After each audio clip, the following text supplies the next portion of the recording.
El vigilante nos dice que nosotros solo vemos luces, pero él ve un sinfín de mundos diferentes. Vemos a T'Challa, quien fue por el orbe. Pero lo intersectan.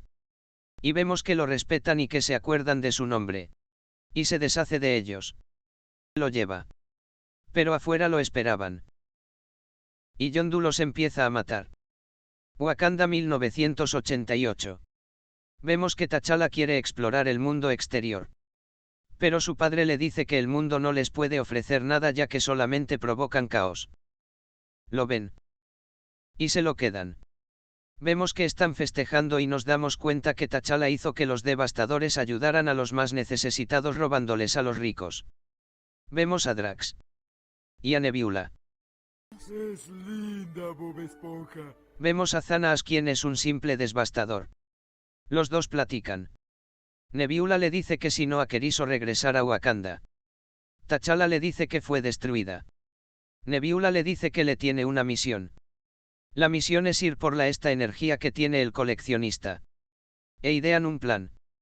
Y nos dicen que el coleccionista tiene a la Orden Negra. Hacen una distracción entonces. T'Challa se infiltra. Y busca la energía. Yondu y el coleccionista empiezan a negociar sobre el orbe.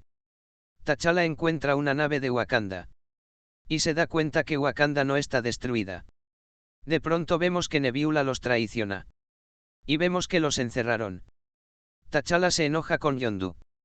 Después a T'Challa lo ponen en una vitrina. Y escapa. Nebula entra y les apunta, pero se da la vuelta y le dispara y se sorprenden. Y escapan, y todo esto era un plan de los dos. Después de una dura pelea y unas referencias, T'Challa logra encerrar al coleccionista. Y los dos se perdonan. Y le da el guante a la sirvienta y esta libera a todos. Mucho más tarde. Va hacia Wakanda. Y tienen una linda bienvenida. Vemos una persona. Esta voltea y vemos que es Peter. Y ahí tras está Ego. Así termina el segundo episodio de ¿Qué pasaría si?